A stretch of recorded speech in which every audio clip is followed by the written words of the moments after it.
From the Grayman Briefing, this is a summary of recent developments regarding the Second Amendment, cybersecurity, protests, supply chain disruptions, national security, law and order, free speech, censorship, government oversight, and more.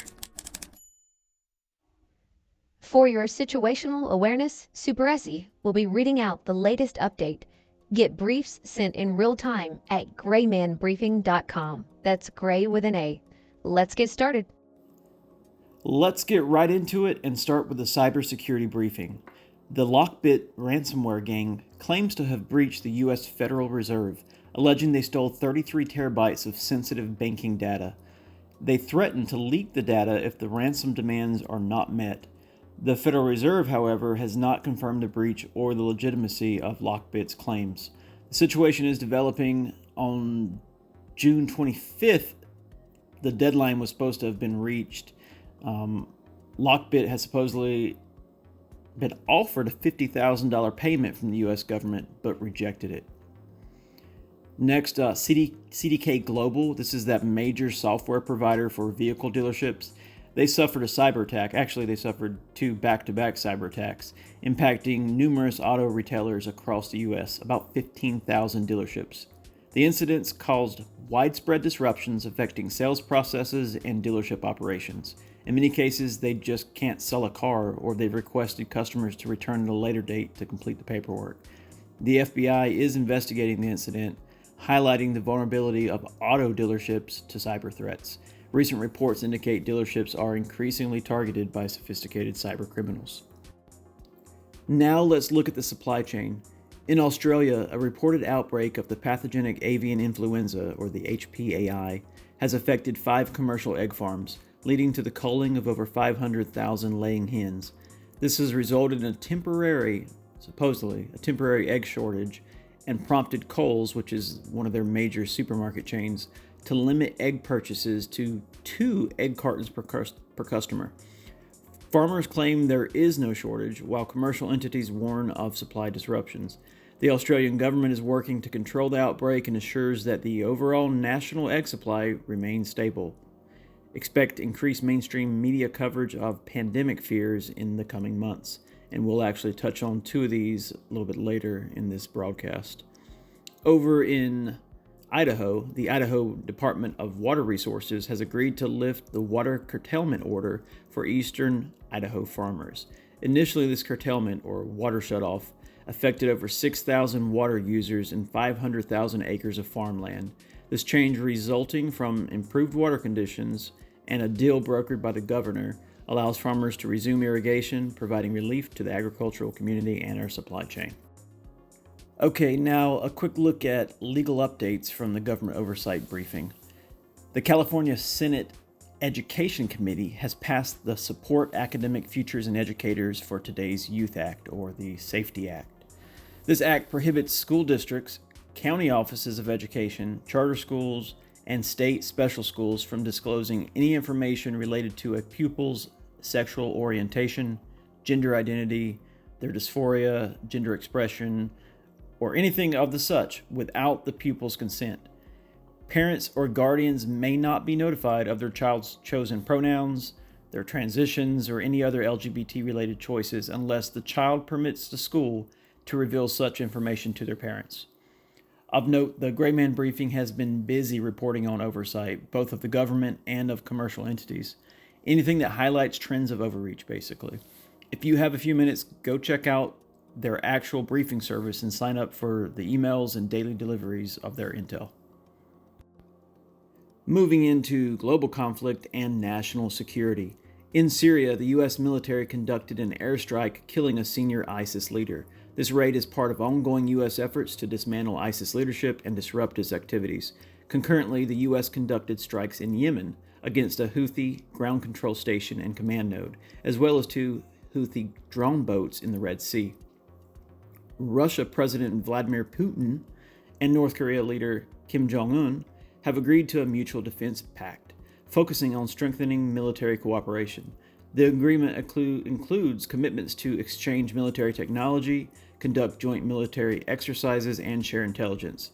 This partnership aims to enhance both nations' defense capabilities amid increasing international sanctions and geopolitical tensions. Basically, it's an aggression pact. So if one country is under any sort of aggression by anyone else, the other country is supposed to join in and assist. Next up, health and safety. Dr. Robert Redfield, this is the former CDC director, predicted that a bird flu will cause the next pandemic, emphasizing it's a matter of when rather than if. He highlighted the virus's significant mortality rate when it infects humans and its recent spread to various mammal species. Redfield expressed concerns about the virus's potential to adapt and jump to humans, potentially leading to a pandemic. Over in Japan, the country is experiencing a significant increase in cases of streptococcal toxic shock syndrome, or STSS, a severe and potentially fatal bacterial infection. In 2023, Japan recorded 941 cases, the highest number to date, and 2024 is expected to surpass this record with 556 cases already reported by March 24th. It's looking like any attempt to exaggerate the bird flu or any new COVID variant will be too late to impact the November elections, but the briefing will continue to monitor developments and provide oversight of efforts to manipulate the citizenry. Okay, now let's look at the latest censorship, bias, and privacy briefings.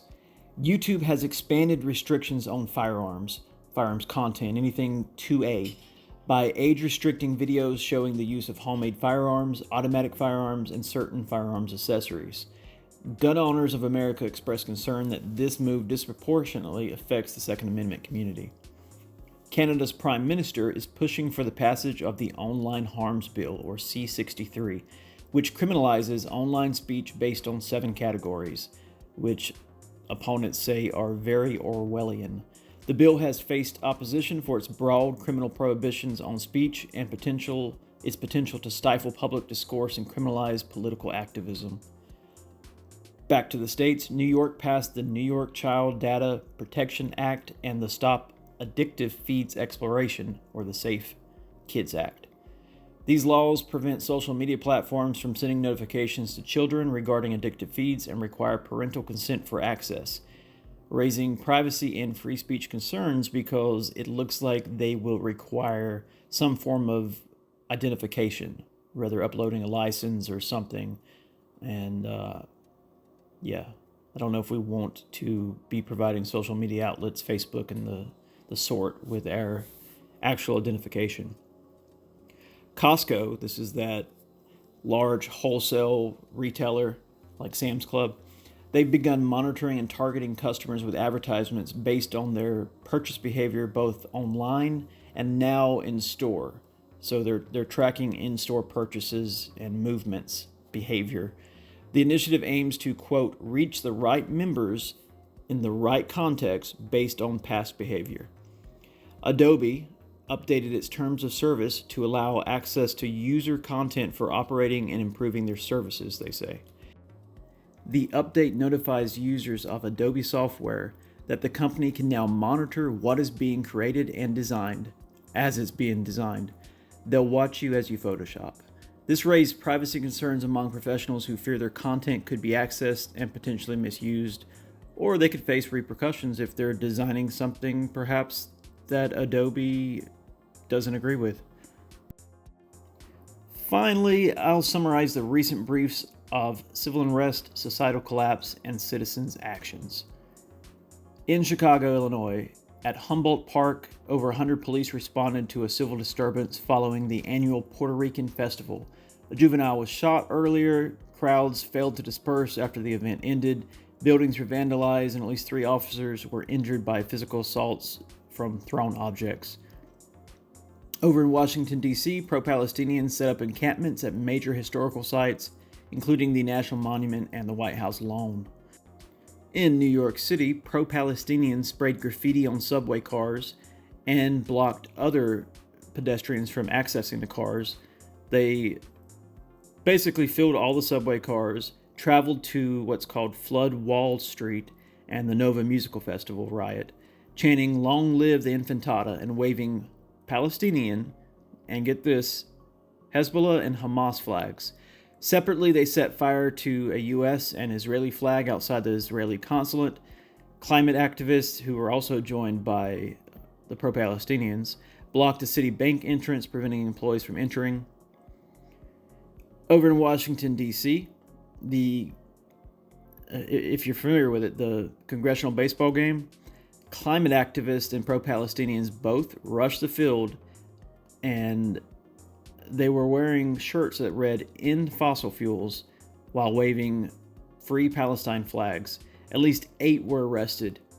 In LA, pro-Palestinians conducted a sit-in at the California State University of LA, barricading the first floor of the Student Services building and trapping the university president and administrative staff inside. The protesters vandalized the building with graffiti, they looted, caused significant property damage, they used vending machines to block entrances. Wild time over there in LA. Let's look over also in California at Vandenberg Air Force Base. Anti-war activists protested holding banners reading "Peace and Planet Before Profit." In Detroit, during the People's Convention, over 2,000 alt-right activists associated with America First held an unconnected protest chanting "America First" and "Down with Israel." They told their supporters to not vote for Biden, but not to vote for Trump until he endorsed an American First ideal or ideology.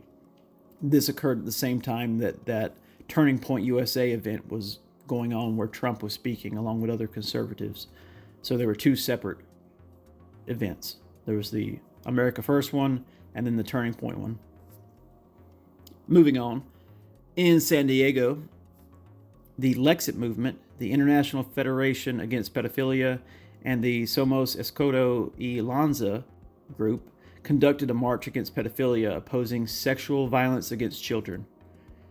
In D.C., pro-life activists protested against abortion, holding signs reading "Stop Abortion Extremism" and "Silence is the Greatest Evil." As an ongoing reminder, there are countless pro-Palestinian protests underway, many of which escalate into unlawful riots. Make sure you monitor local news, remain aware of potential protests, and avoid hotspots. Plan alternative routes around impacted areas and expect traffic disruptions. If you participate in any of these demonstrations, maintain an egress plan, avoid aggressive groups, and follow law enforcement guidance. To get real-time briefs on events like these protests, join the Grayman Briefing at www.graymanbriefing.com. That's Gray with an A. Let's end with an update on a recent protest at Columbia University. In New York, the Manhattan District Attorney's Office this is the same one that prosecuted Trump. They've dropped 31 of the 46 charges against pro-Palestinian criminals involved in the Columbia encampments. These are ones who broke in, seized, occupied, and vandalized Hamilton Hall. 13 others were offered plea deals, but they refused.